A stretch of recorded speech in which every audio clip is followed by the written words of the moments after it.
Sampurasun, warga Bandung, sahabat, baik sahabat dari teman-teman aktivis atau sahabat yang aktif di Ormas. Alhamdulillah pada kesempatan ini kita ada waktu dan diberikan kesempatan ketemu dengan sahabat saya lama, Kang Usep. Beliau adalah salah satu ketua umum Putra Jabar. Dulu dengan saya kenal zaman di Ujung Rung tahun 2009 2010 ya Pak ya. Iya. Alhamdulillah beliau masih ada, saya juga masih ada dengan teman-teman lain dan alhamdulillah bisa ketemu walaupun kita merencanakan beberapa waktu lalu baru kali ini. Nah, seperti biasa saya datang ke beliau konsultasi terkait pasar dan kita berdiskusi bagaimana tentang masalah pasar. Kenapa sebabnya? Karena beliau konsisten dari 2009, 2010 sampai hari ini, beliau fokus di bidang usaha menengah. Jadi UMKM dan dia fokus di pemerhati pasar. Itu yang menyebabkan kami datang. Nah, itu kia tinggal ya. Saya lihat di dia teh aya beberapa data lah, ada Abi mah percaya, Muhammadiyah Ujung Berung dan sebagainya. Tah, nanti aktivitas saat teh kumaha ya? Saat-saat ini teh. Kita tetap sesuai komitmen bahwa kita membidik bahwa pasar tradisional adalah soko guru ekonomi masyarakat mayoritas. Nah, bagaimana caranya kita terus berjuang mengembalikan kedaulatan ekonomi terhadap para pedagang pasar tradisional melalui pedagang pasar. Karena sumber daya, kekuatan baik itu politik, ekonomi dan sebagainya ada di pasar tradisional. Ya, jadi pas pisannya dengan kemenangan Bapak Prabowo kemarin akan meningkatkan UMKM. Contoh lagi ya, makanan sehat untuk siswa ya harus belanja kepada UMKM ya. Pasar tradisional itu sangat cocok sekali. Nah, terus kia teh. Cik kira-kira ayeuna persoalan ya. Pasar mana anu paling urgen terkait sikap pemerintah khususnya Perumda terhadap pedagang nu mana ya nu lagi dikritisi atau mungkin diamati? Justru dalam hal ini Perumda sebagai pengayom pasar tradisional itu tupoksinya nggak jelas. Satu, yang kedua pengawalan, pengawasan dan kemajuan tata kelola ekonomi itu mandul. Ya. Jadi artinya banyak para pedagang yang terbengkalai menjadi sapi perahan.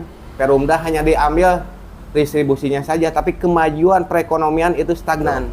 Itu yang cukup memprihatinkan bagi saya. Boleh tempat dicokotan duitnya, tapi tempat usahanya tidak dibenahinya, balocor dan sebagainya. Dan yang paling penting adalah legal standing kepemilikan Perumda, tata kelola pasar di Kota Bandung, banyak pelanggaran hukum yang dilanggar. Termasuk kepemilikan asetnya, can jelasnya. Nah, ini kepemilikan aset. Adapun HGB itu sudah jelas-jelas itu adalah produk mafia tanah. Mafia tanah, HGU, HPL gitu. Nah, iya tadi teh sebelum orang fokus teh tadi terlintas dina diskusi tadi. Betul. Terkait ciaur gelis teh kumaha atas ciaur. Nah, ini permasalahan ciaur gelis itu cukup memprihatinkan yang berkepanjangan.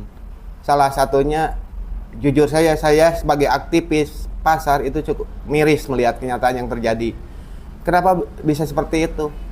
Bertahun-tahun pemerintah Kota Bandung dalam hal ini Perumda juara itu mentelantarkan dan menyengsarakan para pedagang pasar ciaur gelis, di mana penempatan mereka untuk menyambung hidup itu terbengkalaikan, diabaikan. Jadi rangsak tempatnya jeung menyebar ke jalannya namanya. Nah, ini resiko nyawa juga dipertaruhkan ketika untuk mencari nafkah kehidupan, diporak-porandakan bangunannya yang pada akhirnya berjualan di pinggir jalan dengan resiko nyawa dengan aktivitas lalu lintas yang padat.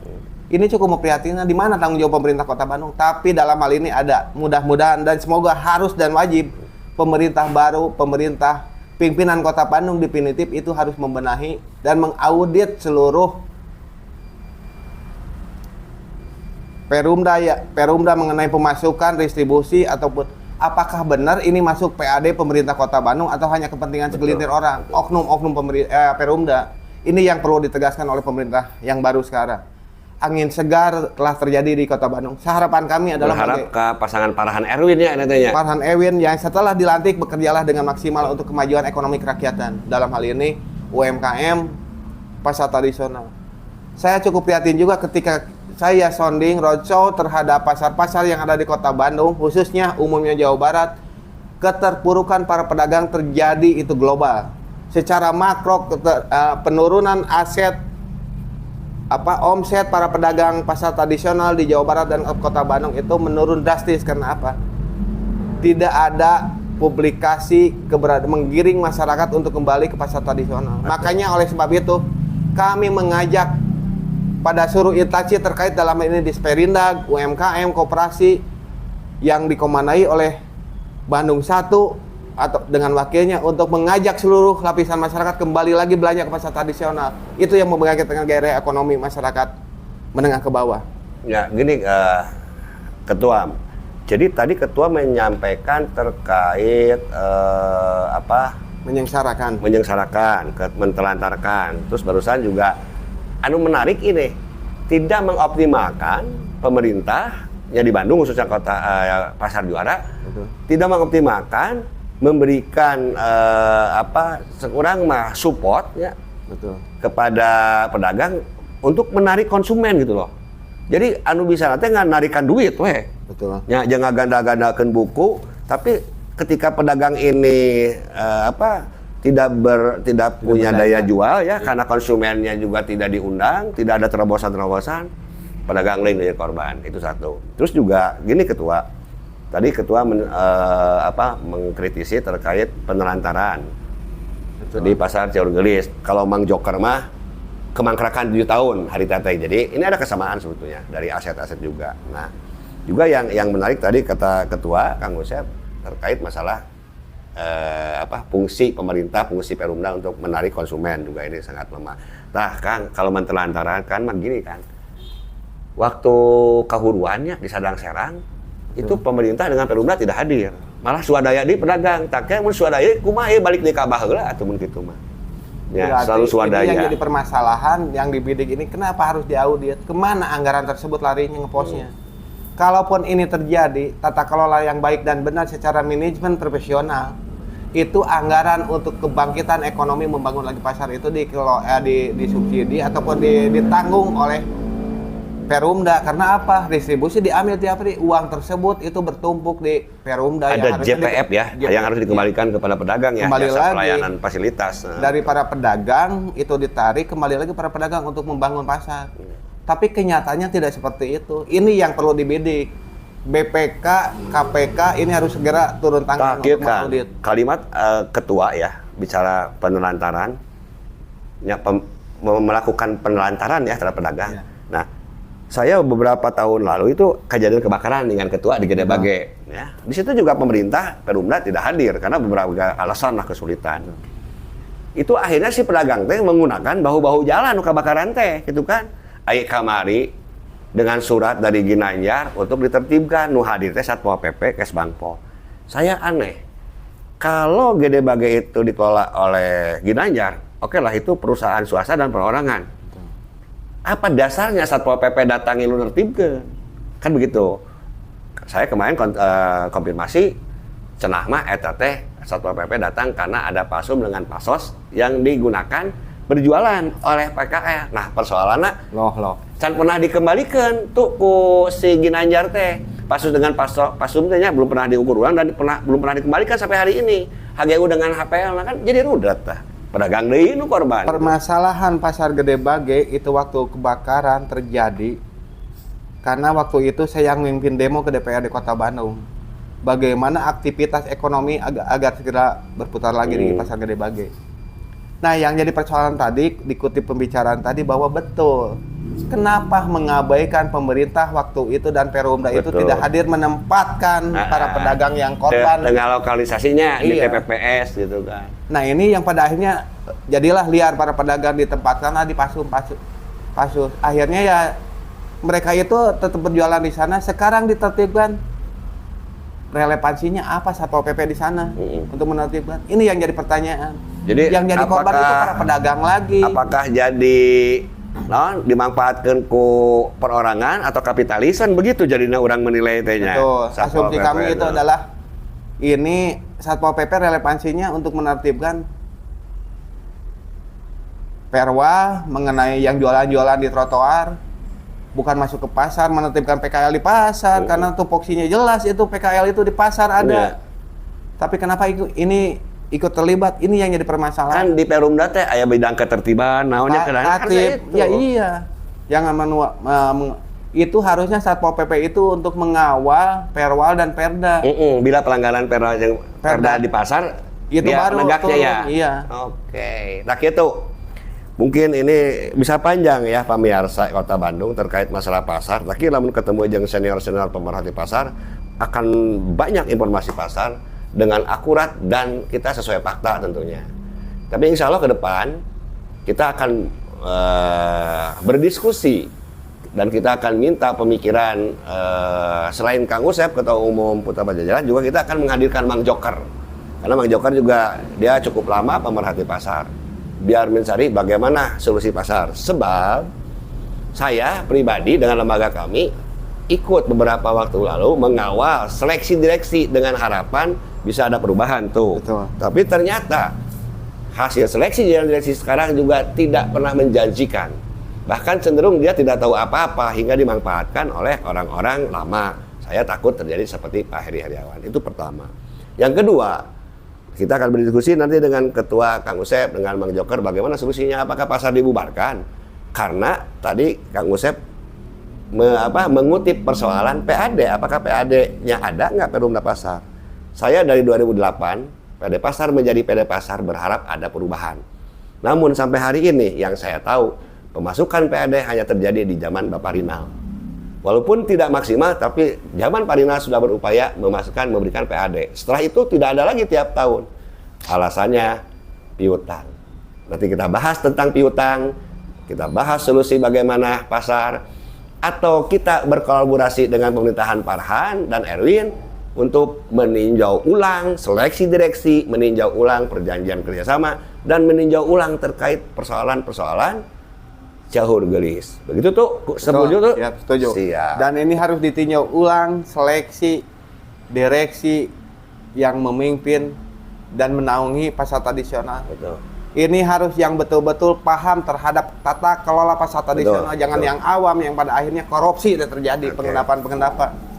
Karena ketidaktahuan manajemen tata kelola pasar tradisional. Saya berharap dengan pemerintahan yang baru ini lebih profesional dan memakmurkan para pedagang pasar tradisional. Jadi gini itu tuh, harapan kami. setelah Dan satu lagi gini, ya, gini. Satu lagi ini yang perlu ditertibkan adalah mengenai aset. Jangan sampai nama baik pemerintah Kota Bandung dalam ini ikut tercoreng karena arogansi dan keserakahan Perumda menyerobot hak milik orang lain. Siap. Ahli warisnya. Ahli waris dalam hal ini. Alih fungsi tata ruang, telah terjadi pelanggaran alih fungsi parkir menjadi ruang dagang.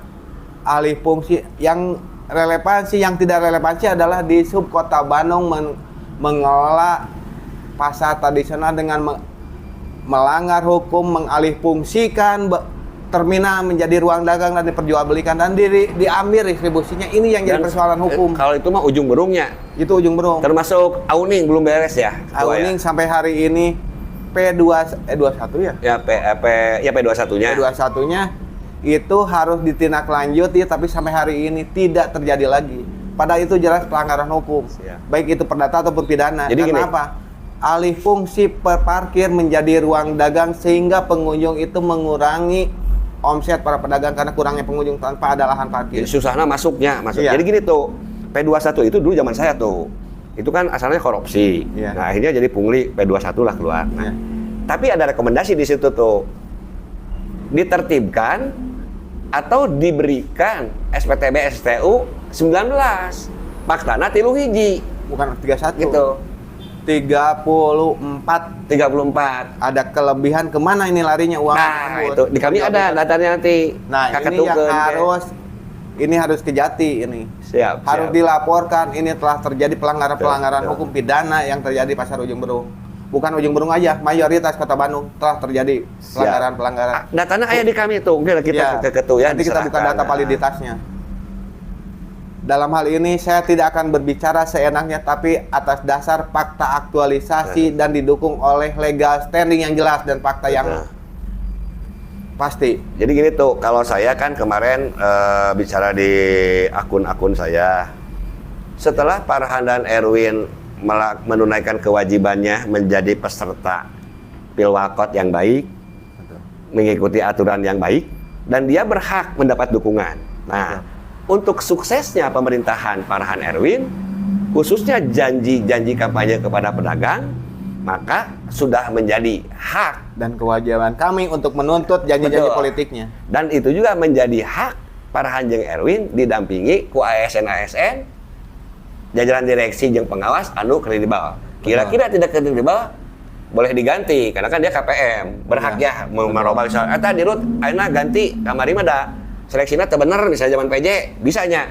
Bisa. Kita akan yang terpenting dalam hal ini jangan adalah fungsi titipan kongsi. Betul. Itu akan terjadi. Betul. Ketika titipan akan karut-marut ekonomi di Kota Bandung. Dan yang perlu titip dan saran terhadap pemerintah Kota Bandung yang baru, kami punya edukasi mengenai tata kelola pasar tradisional, bagaimana menciptakan tatanan niaga, pariwisata dan seni budaya diadopsi, dikolaborasikan. Ini yang saya mimpi saya yang belum terjadi. Dan mudah-mudahan bisa direalisasikan bagaimana ini kembali lagi ke tahun 80-an. Kita ke belakang, tarik flashback ke belakang. Pasar tradisional Jaya itu tempat wisata.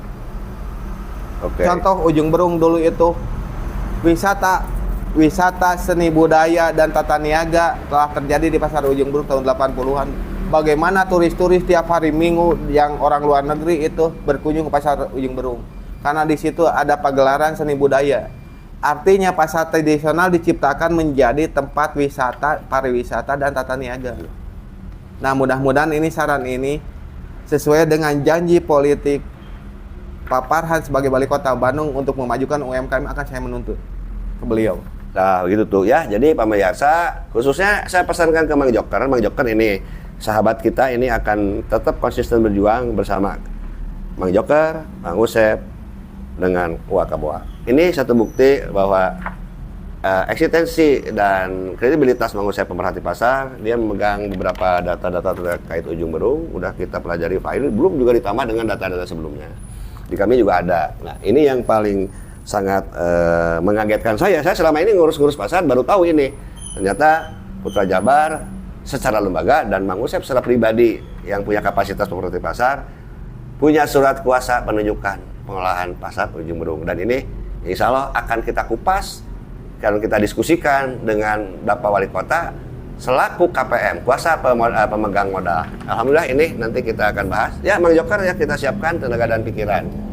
Panginten kitu pamirsa, lamun ayeuna terus dikupas pasar masih Pak banyak. Apalagi kami anggap kita nostalgia reuni ya Kang Usep ya. Dan ada satu lagi untuk teman-teman pasar. Satu lagi buat teman-teman seperjuangan, pejuang-pejuang rupiah yang ada di Kota Bandung dalam hal ini pedagang pasar tradisional. Saya Usep Iskandar Wijaya tetap akan berpicak dan berdiri di antara kalian bapak-bapak, ibu-ibu pedagang pasar tradisional yang ada di Kota Bandung khususnya, umumnya Jawa Barat. Konsisten tetap memperjuangkan keberadaan pasar tradisional, kelangsungan eksistensi pasar tradisional agar lebih maju. Apalagi kalau mencapai kedaulatan ekonomi terhadap para pedagang, itu yang saya harapkan. Siap. Terima kasih. Wah, siap. Oke, siap. Nuhun Ketua. Amin. Alhamdulillah, saya mohon doanya kepada para pedagang yang ada di Kota Bandung untuk saya tetap dengan Mang Usep konsisten dan intinya diberikan kesehatan. Wassalamualaikum warahmatullahi wabarakatuh.